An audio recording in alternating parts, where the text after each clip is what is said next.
먼 옛날 인류는 종족을 보존하고 부와 권력, 노동력을 확보하려고 결혼하기 시작했습니다. 사랑하니까 결혼한다는 낭만적인 가치관이 보편화된 건 18세기 중반 이후 300년이 채 되지 않았죠. 사람들은 그것을 결혼의 혁명이라 불렀습니다.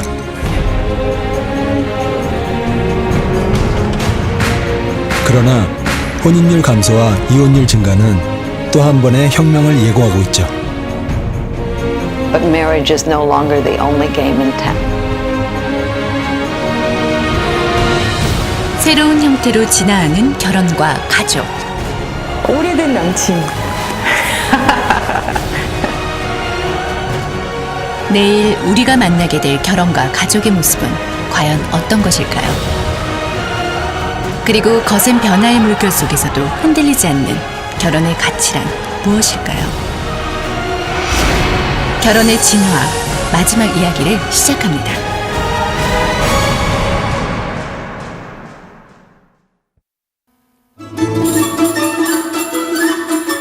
문화와 혁명의 도시 파리. 18세기 프랑스 혁명과 20세기 68 혁명을 거치며 파리는 자유와 진보의 상징이 됐습니다.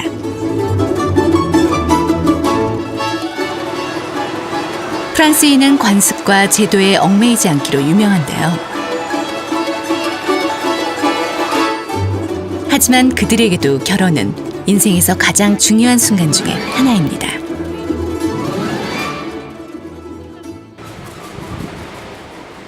이제 막 구청에서 결혼 서약을 마치고 나온 부부가 보이는데요. 인생의 제2막을 시작하는 기분 들어볼까요? Voilà, on a dit notre premier oui et en plus on a toutes nos familles qui sont là et nos amis qui nous entourent, donc c'est vraiment un beau moment qu'on partage et on grandira tous les deux et on espère que ce sera pour la vie. 100년 해로를 다짐하는 건 프랑스도 마찬가지군요. 하지만 결혼에 대한 생각은 우리와는 좀 다른데요. C'est une signature sur un papier. C'est administratif pour moi le mariage, c'est tout. Ah, nous on vit ensemble depuis 32 ans, mais ça n'empêche que le mariage c'est purement administratif. Il y a plein de gens qui se marient pas et qui réussissent très bien leur couple. 프랑스의 젊은 커플이 사는 모습을 직접 보고 싶어 찾아간 곳은 파리 시내의 한 아파트입니다. Bienvenue à la maison. Bienvenue donc pour notre déjeuner de Pax aujourd'hui.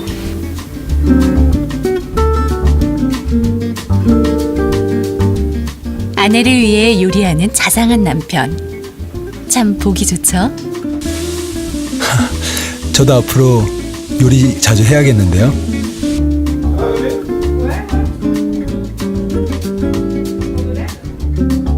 그리고 사랑스러운 아내와 생후 2개월 된 아기까지.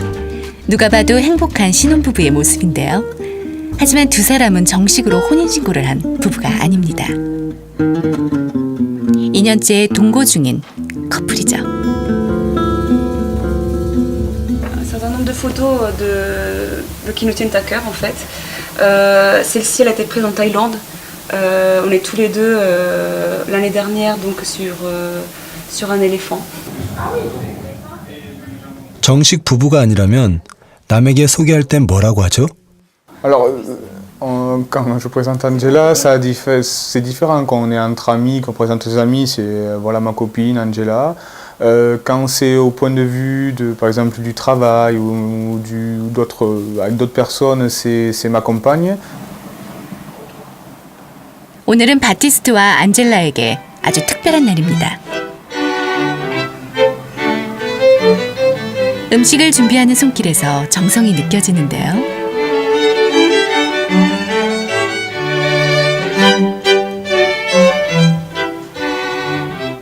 깔끔하게 정돈된 식탁에 와인잔까지 꺼낸 걸 보니 파티라도 여는 모양입니다.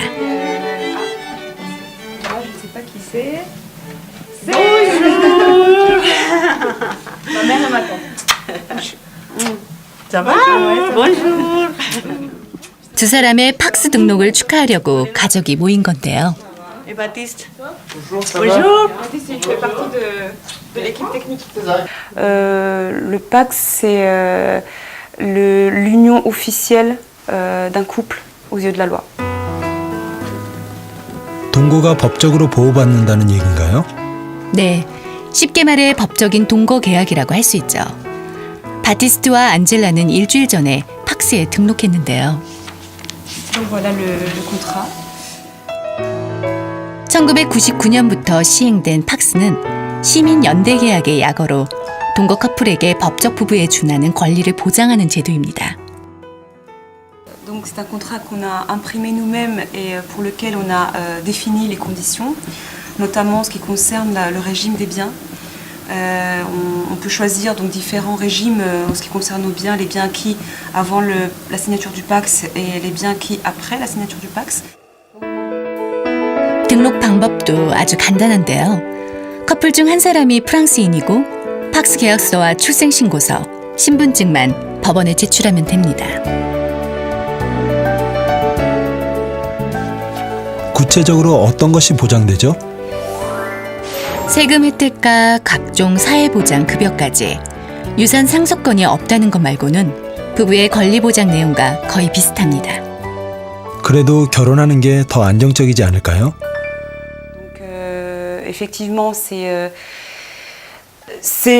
l'officialisation d'une union entre deux personnes, mais voilà, c'est un vrai lien pour toute sa vie, c'est comme la définition même du mariage en fait, parce qu'on sait très bien que c'est plus que dissoudre ce lien en cas de problème, même s'il ne faut pas être fataliste ou négatif, mais on sait très bien que ce lien est beaucoup plus difficile à dissoudre plus tard. 법적인 절차 없이 헤어질 수 있고 위자료나 양육비 등 결별에 따른 비용 부담도 없는 것이 결혼과 다른 점이죠.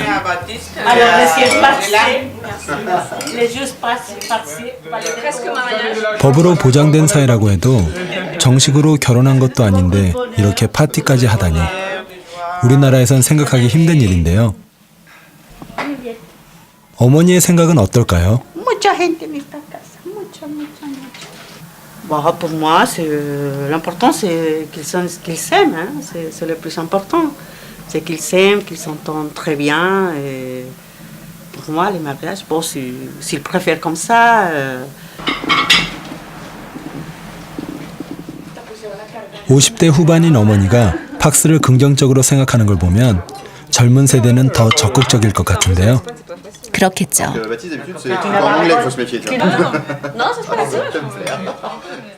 마침 결혼 정년기를 할 수 있는 20, 30대 미혼자도 있으니 직접 생각을 들어보죠. J'en connais une seule. Et sinon, le reste, soit elles sont pacsées, soit elles sont enfin, en couple, mais ni pacsées, ni envie de l'être, non, juste avec leurs copains. 그럼 두 사람도 결혼할 생각이 전혀 없나요? Non, je pense que la seule chose qui fera que je me marierai vraiment, qu'on sautera le pas, ce serait quand notre fille nous le demandera.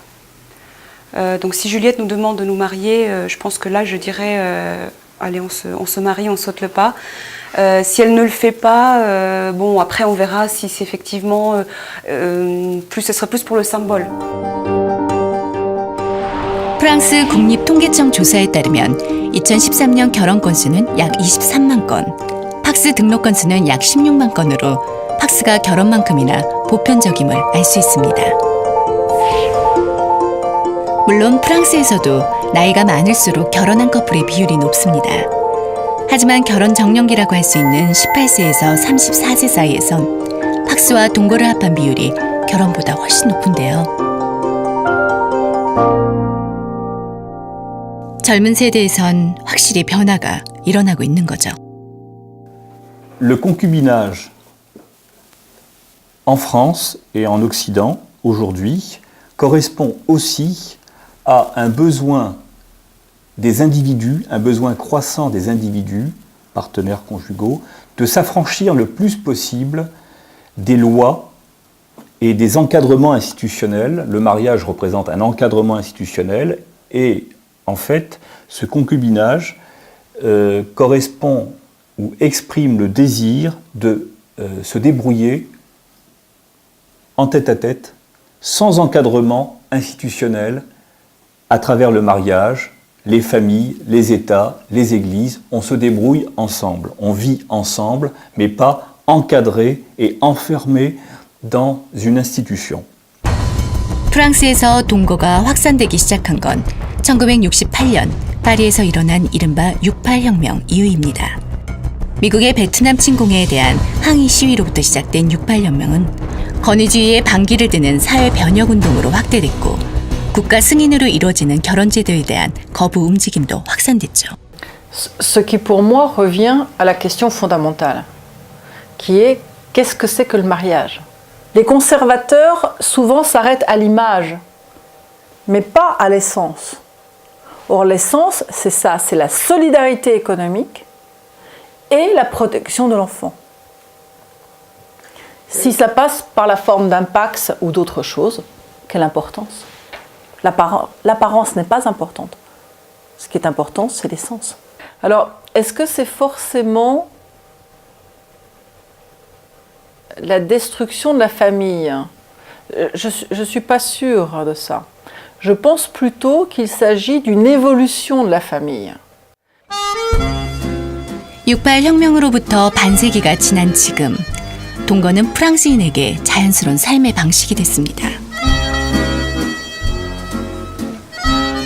지금은 사회제도에 대한 반감보다는 결혼의 대안이자 결혼을 신중하게 결정하려는 과정으로 인식되고 있죠. Voilà, on est paxé depuis un an et demi. Pendant que tu étais enceinte, on s'est paxé en fait. Voilà, ouais. Et en fait, on s'est paxé parce qu'on allait avoir un enfant. Donc on voulait un peu officialiser notre relation. Bah, en fait, c'est naturel. C'est naturel, oui. Parce que en fait, on a l'habitude de voir des couples dès la trentaine des années qui se sont mariés et après ils se sont séparés parce qu'ils ne se supportent pas et c'était un pacte en fait entre deux familles. En fait, c'était quelque chose de réglé. Donc avant le mariage, il faut absolument vivre ensemble. Pas forcément, mais c'est bien parce que comme ça tu as l'expérience et tu vois si cette personne c'est bien et si c'est les personnes correctes. 프랑스 대통령인 올랑드도 현직 장관인 루아얄과 30년간 동거한 데 이어 기자인 트리에르 바일레와 2014년까지 9년간 동거했죠. Vive la République. 하지만 이런 사실은 그의 정치 생명에 영향을 미치지 않았고 올랑드는 2012년 프랑스 최초의 미혼 대통령이 됐습니다. 동거에 대한 프랑스인의 인식을 엿볼 수 있는 사례죠. 프랑스만 그런 것도 아닙니다. OECD 회원국 중 덴마크, 핀란드 등에서도 20, 30대의 경우 결혼과 동거 비율이 비슷하거나 동거 비율이 더 높게 나타났는데요. OECD 25개 회원국의 평균도 3쌍이 결혼할 때 1쌍이 동거하는 비율로 상당히 높게 나타났습니다. 미국과 스웨덴, 호주 등 팍스처럼 동거 커플을 지원하는 법률이나 제도를 채택하는 나라도 늘고 있죠.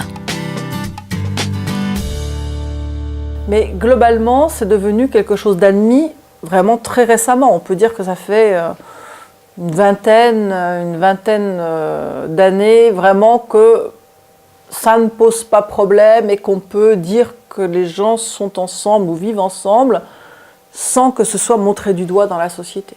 Alors c'est complètement la tendance. On ne reviendra pas en arrière aujourd'hui.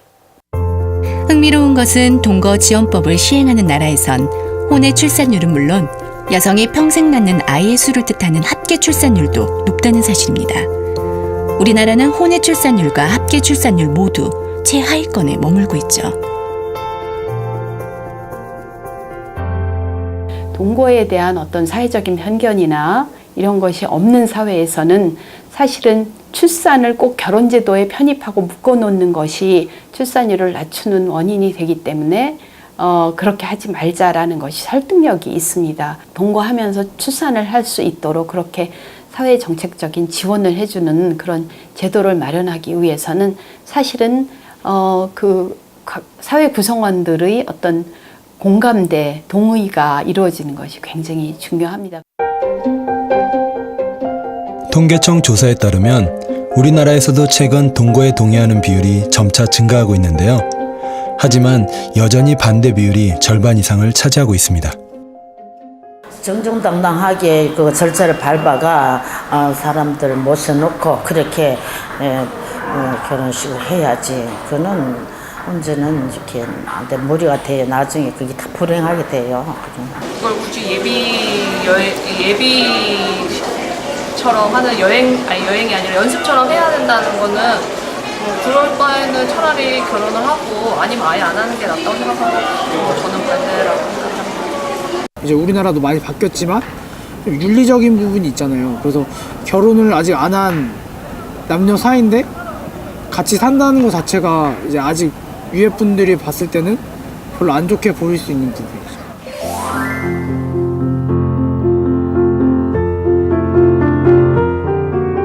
동거에 대한 부정적인 시선과 우려에도 전 국민 앞에 동거 사실을 당당히 공개한 커플이 있는데요. 변호사 출신으로 2012년에 국회의원이 된 진선미 씨와 사업가인 이상문 씨입니다. 그렇구나. 천난다 엄마 옛날에 그런 말씀 해주신 거. 대학 신입생과 복학생으로 만난 두 사람은 14년간의 긴 연애 끝에 한 집에 살게 됐는데요. 1998년 결혼식을 올렸지만 혼인신고를 하지 않은 채 동거 중입니다. 32년째 연애 중이라는 두 사람, 호칭도 특별한데요. 오래된 남친. 제일 좋아해요, 혼칭을 본인이. 네, 저도 좋아합니다. 왜요? 맞아요, 사실이니까. 왜 좋아해요? 진짜 나도 궁금하네. 그러니까 오래된 남편 이러면 좀 해묵고 나갔다 이렇게 생각이 들지만 오래됐지만 남친이면 애정이 그대로 살아있잖아요. 예. 식을 올린 직후에 호주제 위헌 소송 변호인단에 참여한 진 의원. 상징적인 의미로 혼인신고를 미룬 것이 지금까지 이어졌는데요. 아니 뭐 서로의 삶이 서로를 어떻게 바라보느냐가 중요하지 어떤 제도에 꼭 이렇게 정의된 틀에 들어가서 그렇게 살아야 되는 건 아니라고 늘 생각해왔기 때문에 그때도 동의했고. 하지만 단지 혼인신고를 안 한 커플이라는 이유로 겪어야 하는 불편함이나 불이익은 한두 가지가 아니었습니다. 엄마 돈 아낀다고 막 안 먹고 막 그런 거 아니에요? 예를 들면 병원에 당장 이제 가게 되면 제가 만약에 중환자로 갑자기 실려가게 되면 그 수술 같은 거 동의 같은 거 해야 되잖아요. 보호자 이런 거. 이상문 씨 이분이 보호자가 아니죠. 오래된 남자친구가. 저희 어머니가 보호자가 될 가능성이 더 높고요. 그리고 아까도 말씀드렸지만 실제로 정말 오랜 시간 우리가 같이 그 뭐 모든 경제생활 활동들 다 하고 있지만 뭐 배우자 공제라든가 여러 가지 소득 뭐 혜택, 세제 혜택이라든가 뭐 또 이 주거 문제에 대해서는 완전히 별개의 사람으로 대우를 받으니까요.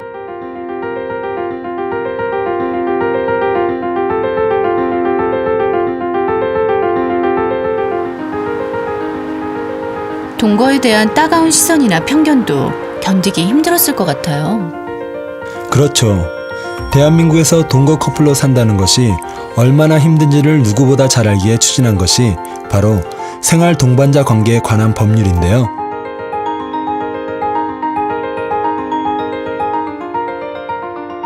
동거인에게 법적 부부나 가족에 준하는 사회보장과 보호자로서의 권리 등을 부여하자는 내용으로 곧 법안을 발의할 예정입니다.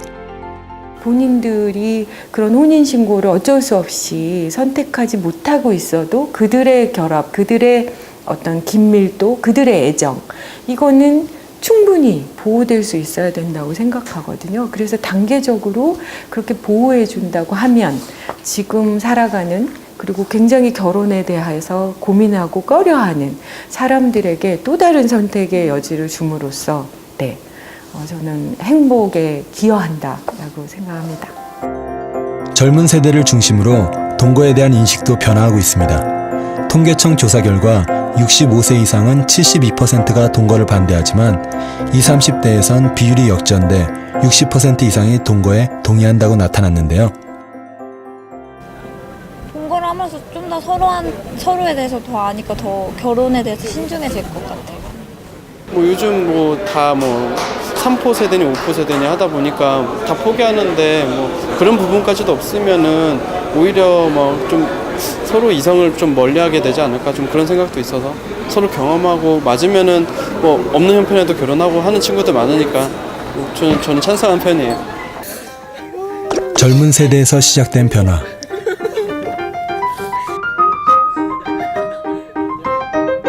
남녀의 결합 방식과 부부의 조건에서 법적 혼인만이 정답이던 시대는 이제 과거형이 되고 있습니다.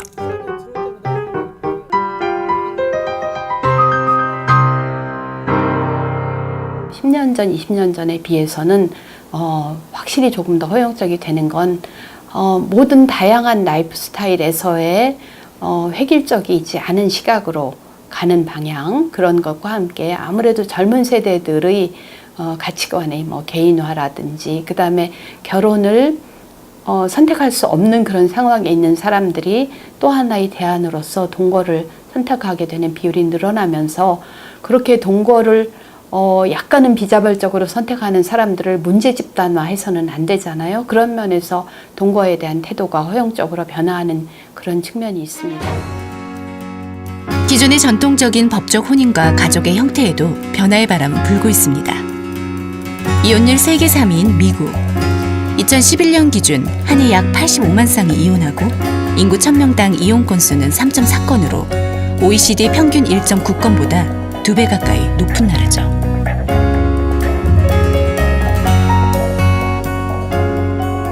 캘리포니아주의 비스타.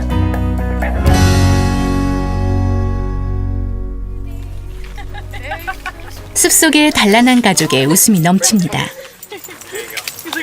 잽과 케이티는 둘 다 이혼 경험이 있는 재혼 부부인데요. 12살인 마야는 케이티가 첫 번째 결혼해서 낳은 딸입니다. 가족이 된 지 1년도 안 됐지만 어색함이 느껴지지 않는데요.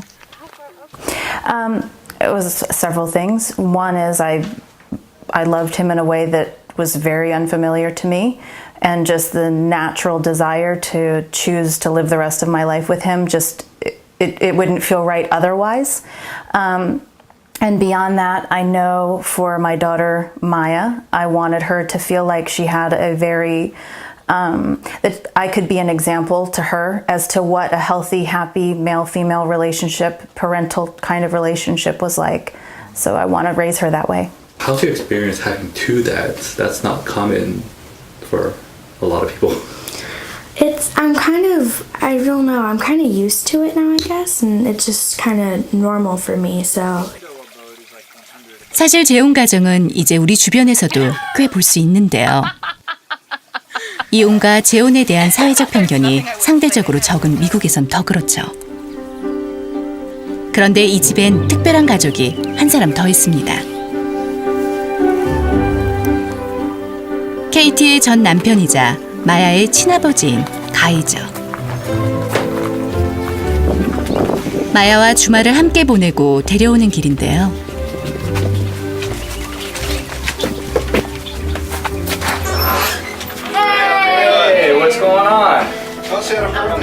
오랜 친구처럼 가이를 반갑게 맞이하는 잽.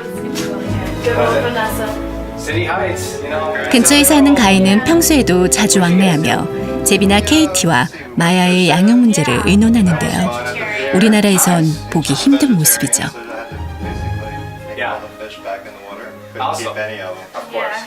You know, I chose to have a child, and like regardless of the relationship, good or bad, she's the most important thing. Like she can't change any situation. Okay, so to start off with, the reason why I did it like this was because I didn't. 함께 아이의 숙제를 돕는 두 명의 아버지. 재혼 가정의 자녀 양육에 관한 갈등이 사회적 문제가 되고 있는 미국에선 민간의 중재 프로그램을 통해 이렇게 적극적으로 육아에 동참하는 가정이 늘고 있습니다. She's just going to be more worldly as she grows up and experiences different things. So I bring different things to the table just as Guy does. So I don't really see a negative so much in that aspect. We both have different ways of approaching stuff. We don't compete with each other. I love all my parents. The water biome. 재혼을 통해 부모가 여러 명이 되는 새로운 형태의 확대 가족을 다부모 가정 혹은 집합 가족이라고 합니다.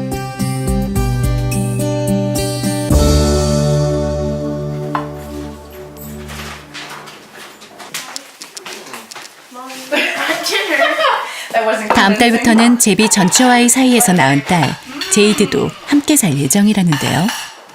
가족이 한 사람 더 늘어나겠군요.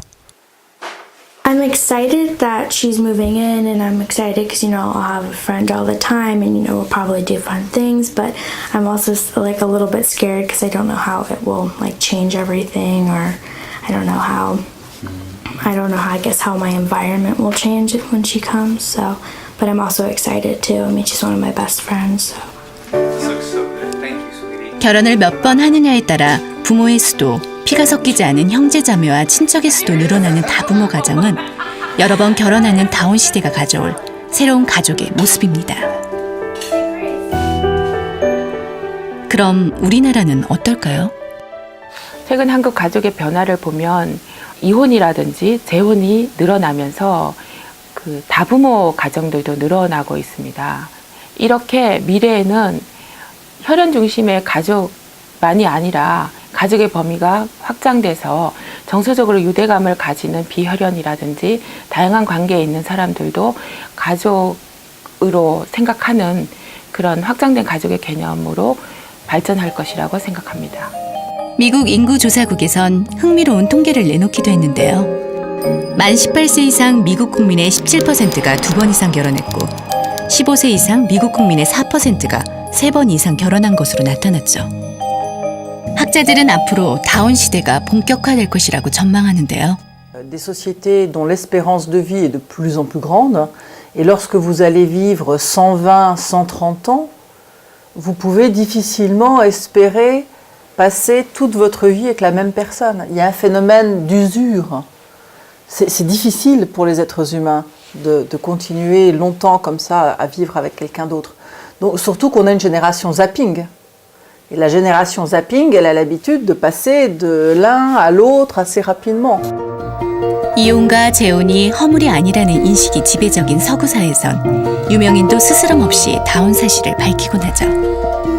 전 프랑스 대통령인 사르코지는 3번이나 결혼했고 독일의 총리였던 슈레더도 2015년 3월 71세의 나이에 4번째 이혼을 했습니다.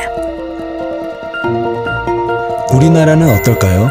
2014년 이혼 건수는 1990년보다 2배 이상 증가한 11만 5천여 건에 달하는데요.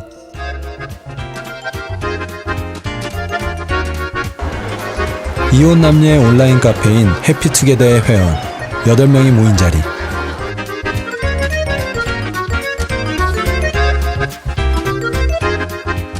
30, 40대인 이들이 이른바 돌아온 싱글이 되기까지는 저마다 절박한 사연이 있었습니다.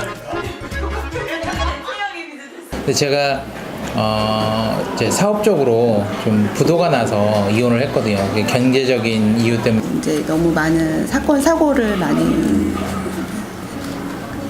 그래서 제가 그런 부분에서 되게 많이 좀 힘들었거든요. 왜냐면 사건이 일어날 때마다 제가 다 뒤치다거리를 해줘야 되고. 애기 엄마가 이제 부모님을 안 보려고 하다 보니까 부모님의 집이 어딘지도 모르 자식 집이 어딘지도 모를 정도였으니까 갈등이 좀 많이 심했었죠. 근데 그 사귀는 사람은 상처뿐이었던 결혼 생활. 이혼한 걸 후회하진 않지만 이혼했다고 행복해진 것도 아니었습니다. 바쁘다. 주말마다 하는 거야? 주말마다 주말에 답답하겠어. 난 뭐 하겠지? 1, 2년은 술만 먹었던 것 같아요. 되게 힘들었습니다. 왜냐하면 저도 누구한테 말하기도 좀 이렇게 내가 모르게 내가 잘못한 것 같고. 저만 세상에서 벌어진 것 같은 느낌을 되게 많이 받았었거든요. 다시 좋은 사람이 있으면 게다가 8명 중 7명이 재혼 의사를 밝혔는데요. 이들이 다시 결혼을 꿈꾸는 이유는 뭘까요? 결혼 생활이 힘들었다기보다는요. 결혼 생활 하는 동안 상대방과 서로 안 맞는 부분 때문에 힘들었던 거고요. 그러니까 그런 부분들을 채워줄 수 있는 사람이 있다고 하면 다시 결혼을 해보고 싶습니다. 혼자보다는 둘이 낫죠. 제가 요새 너무 예쁘게 보이는 게 노부부가 손을 잡고 가는 게 너무 나도 이뻐 보여. 너무 아름다운 거예요. 그래서 나도 내가 나중에 나이 먹었을 때 옆에서 손을 잡아줄 수 있는 사람이 있었으면 좋겠다 이런 생각이 들더라고요. 우리나라 재혼 건수는 1990년 이후 꾸준히 증가하고 있는데요. 다운 시대를 전망하는 가장 핵심적인 이유는 수명의 연장으로 인한 사회의 고령화입니다. 우리나라는 이미 65세 이상 인구가 총 인구의 7% 이상을 차지하는 고령화 사회죠. 2019년경이면 65세 이상 인구가 총 인구의 14% 이상을 차지하는 고령 사회에 진입할 전망인데요. 과거에는 벌써 60살이 넘어가면은 이제 여생을 정리하고 이제 곧 죽음을 맞이하는 때였지만 요즘은 이미 기대 수명이 여성은 85, 남성은 80 정도이기 때문에 앞으로는 더 길어질 예정입니다. 그래서 만약에 30살 정도에서 전후해서 결혼을 하면은 몇십 년 정도 살다가 새로운 사람을 만나고 싶은 것은 어찌 보면은 자연스러운 욕구 내지는 뭐 자연스러운 어떤 선호도가 될 수 있는 상황이라고도 볼 수 있습니다. 실제로 2000년에서 2013년 사이 65세 이상 인구 1만 명당 이혼 건수는 남자는 2배 이상, 여자는 3배 이상 증가했고 재혼 건수는 남자는 약 1.3배, 여자는 2배 이상 증가했습니다. 이거는 여성들의 의식 변화하고도 관계가 있을 것 같아요. 이제 50대, 60대들이 이전의 가부장적 가족 문화 안에서 여성으로서 역할을 강요받고 혹은 남성으로서 어떤 일방적인 역할을 강요받았던 사람들이 이제는 나 개인으로 서고 싶다. 이런 의식이 강해지면서 자식들 눈치 보지 않고 이제 애들 다 키웠으니까 자식에 대한 의무를 다하고 나서 황혼 이혼을 많이 한단 말이죠. 그렇기 때문에 앞으로 뭐 결혼을 2번 이상 하는 것, 혹은 그 이상 하는 것에 대한 관용도는 굉장히 급격하게 늘어날 것이라고 생각이 들어요. 인천광역시 남동구 석산로. 강정순 할머니와 조정우 할아버지는 2013년 5월에 재혼한 부부입니다. 내가 알아볼 거 있어요? 내가 썼는데 할아버진 10여 년 전 이혼했고 할머니는 4년 전 사별했는데요. 이렇게 쓰면 재밌을 것 같아? 재밌는 것 같으네요. 알콩달콩 말 한마디도 다정한데요. 두 분은 3년 전 시청에서 주관한 짝짓기 프로그램에서 만나 1년간 연애하다 부부의 연을 맺었습니다.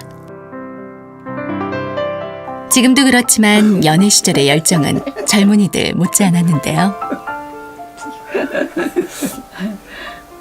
하루에도 몇 번씩 통화를 하고. 근데 이제 통화를 하다 보니까 이제 서로 아쉬워가지고 먼저 끊지 못하는 거라. 그래가지고 통화도 길어지고 또 깜짝 놀라게 핸드폰으로도 많이 나오고 당황했는데 13만 원, 4만 원, 5만 원 막 그리 나오더라고요. 그랬는데 그래도 멈출 수가 없더라고요. 휴대전화 요금이 아까워 결혼했다고 농담처럼 말하는 부부. 보약이야, 이거. 사실 재혼 결정이 그리 쉽지 않았는데요. 혼자 지내던 할아버지와는 달리 할머니는 아들 내외와 함께 살고 있었기 때문이죠. 보약이고 보세요. 망설이던 할머니의 마음을 움직인 건 할아버지의 편지 한 통이었는데요. 강여사, 당신을 사랑합니다. 100년도 못 살면서 몇백 년 살 것처럼 심통 부리지 말고 우리 후회 없이 삽시다. 지금 이 순간이야말로 나는 가장 행복합니다. 더 좋은 세상도 바라지 않고 더 힘든 세상도 싫으니 더도 말고 덜도 말고 지금처럼만 살고 싶소. 강정순 씨, 사랑합니다. 재혼 뭐 옛날 사람들 뭐 했나요? 그냥 그대로 남편으로 살다가 남편이 먼저 가든 여자 먼저 가든 혼자 살았지 재혼이라는 게 없었잖아요. 근데 세월이 뭐 이렇게 바뀌고 좋아지니까는 이제 또 이렇게 만남에 그게 있고 재혼으로 하원 저도 있고 그게 전 좋다고 생각해요. 부부는 틈만 나면 데이트를 즐깁니다. 이른을 넘긴 나이에 다시 찾아온 사랑. 나는 밀어버리고. 까박치지 마. 까박치 이게 안 담갔네 좋다. 하루를 1년같이 생각하며 서로를 아껴주다 보면 마음은 20살, 설레는 청춘으로 돌아가 있습니다. 옛날에도 이렇게 그 설렘이 있었을까 그런 생각이 들 정도로 아주 신기하고 좋아요. 마음이 아주 싱숭생숭하고 좋죠. 꽃띠처럼. 고령화 사회. 부부의 모습은 우리 중 누군가의 미래일지도 모릅니다. 이 꽃처럼 예쁘게 변치 말고 오래오래 행복하게 삽시다. 내 마음하고 똑같이 삽시다. 네, 감사합니다. 고마워요.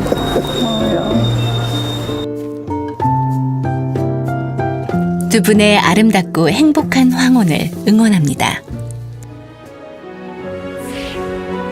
남편과 아내라는 이름 대신 동반자라는 이름을 선택한 동거. 고령사회가 만들어낼 다운 시대. 학자들은 이것이 미래의 결혼의 중요한 두 축이 될 거라고 예측합니다.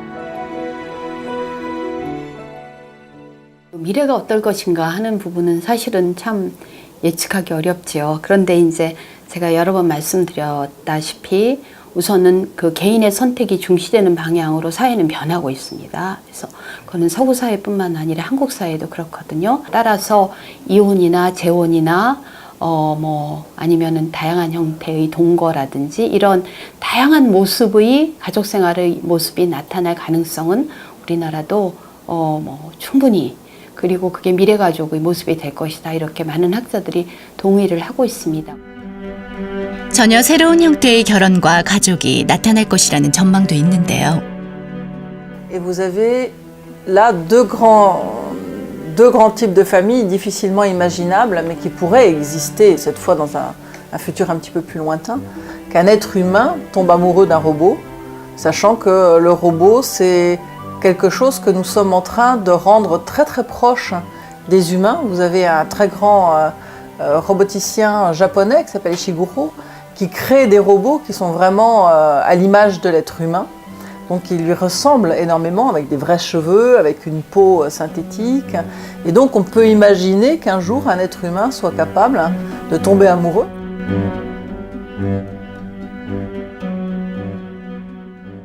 We're seeing what the Scandinavians have a word for, living together apart. People who are committed in a monogamous relationship, but who don't like to live together. We're seeing situations where individuals do live together in either one man with several women or one woman with several men. 스테파니 쿤츠의 예측을 이미 실행하고 있는 이들도 있는데요. 미국 콜로라도주의 주도인 덴버. 5월에 내리는 눈을 뚫고 찾아간 곳은 러빙 모어라는 단체의 10주년 기념 행사장입니다.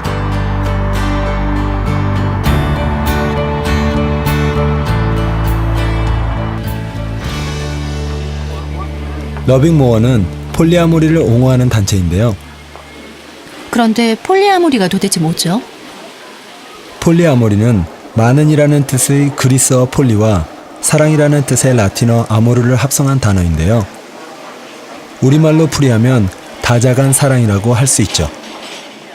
Polyamory is each individual's opportunity to be able to freely love more than one person in whatever definition of love for them is.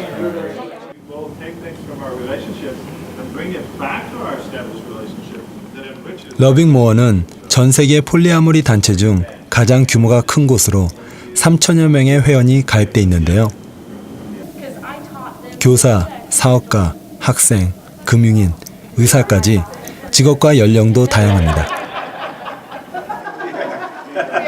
러빙 모어에 의하면 미국에만 현재 약 150만 명이 폴리아모리를 하고 있다는데요. So my partners and all know about each other. We actually, for my one boyfriend's birthday party, all of us went out together for dinner and had an amazing time. 서로를 독점하지 않는 열린 관계. 하지만 무분별하게 성관계를 맺는 집단이라는 편견과 선입견에 대해서는 분명히 선을 긋습니다. Yeah, for most people, polyamory isn't about sex. It's about the emotional connection that we have with people. So, if it was just about sex, I wouldn't be interested in polyamory at all. I actually don't know if I could have sex with more than one partner. But I know I can love more than one partner, and that's why polyamory works for me. 개인의 다양한 관심사를 충족해줄 여러 명의 파트너와 교감하는 것이 폴리아모리의 본질이라고 이들은 말하죠. 하지만 좀 더 평범한 사랑을 할 수도 있을 텐데 왜 굳이 폴리아모리를 선택하게 된 걸까요?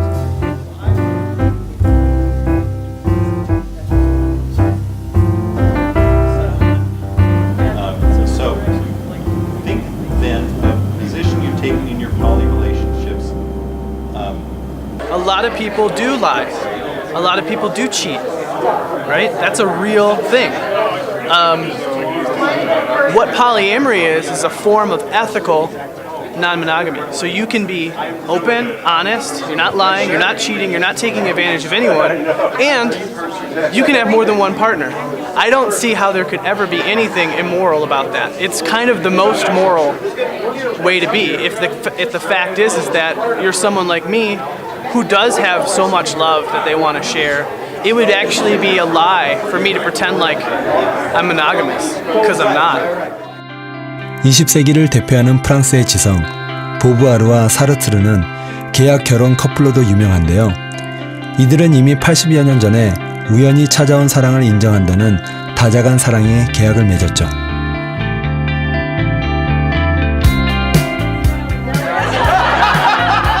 보부아르와 사르트르의 사랑 이상으로 파격적이라고 볼 수도 있지만 폴리아모리는 미래인 지금의 상식과 가치관으로는 받아들이기 힘든 새로운 형태의 사랑과 가족도 등장할 수 있다는 것을 보여줍니다. I think that we will have a diversity of arrangements. We always have. But that diversity has come up from being underground. There have always been people who have polyamorous relationships, but they have not dared to be open about it. So if it is entered into openly and willingly on both sides rather than coercively, then it seems to me that this may work and does work for some people. And it doesn't mean the rest of us have to try it ourselves. 그렇다면 전통적인 개념의 결혼은 결국엔 사라지는 걸까요? Well, I don't think that marriage is going to disappear. In most societies, marriage is the highest expression of commitment that most people can imagine. So I think that marriage will continue to be an important institution. However, alternatives to marriage are clearly there. 우리가 전통적인 결혼에 기반한 가족을 구성하는 것. 그러니까 우리가 이제 이성의 규범성, 그다음 젠더 규범성에 기반한 가족 구성 형태. 이것이 정상적이다. 이것만이 유일한 형태다라고 하는 것이 이제는 사라진다는 뜻이 아니고 그것은 여러 가지 형태 중에 하나가 된다는 거죠. 그래서 그것은 나쁘거나 열등한 것이 아니라 그냥 하나인 거죠. 누군가는 혼례를 통해 백년가약을 맺고 누군가는 예식이나 혼인신고 없이 부부의 연을 맺으며 누군가는 평생 2번 이상 결혼하고 누군가는 여러 명과 사랑을 공유합니다. 형태는 다르지만 이들에겐 공통점이 있습니다. 사랑하는 사람과 결합함으로써 행복을 추구하는 것. 진화하는 결혼의 긴 여정에서 본 결혼의 어제와 오늘도 마찬가지입니다. 남녀가 정식으로 부부관계를 맺는 것이라는 현대의 결혼 개념이 생기기 전에도 세상의 모든 남녀는 끊임없이 짝을 갈구해왔죠.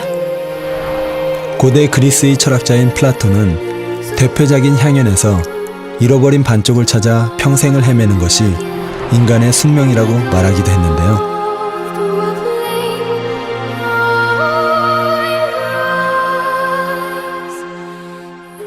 Je crois clairement qu'aujourd'hui, la valeur ultime, c'est le bonheur. On a besoin d'être ensemble. C'est pas juste être côte à côte, c'est vraiment être ensemble, se parler, échanger, être face à face, pouvoir dialoguer, pouvoir se raconter. 결혼은 우리 시대 최대의 화두 중 하나입니다. 결혼하지 않는 세태에 대한 우려의 목소리가 쏟아지고 저출산과 인구 감소까지 걱정해야 하는 상황이죠. 결혼이 풀리지 않는 숙제가 돼버린 시대. 결혼의 진화를 통해 본 동행하는 삶의 가치. 그 의미를 되찾는 것에서부터 실마리를 찾아야 하지 않을까요?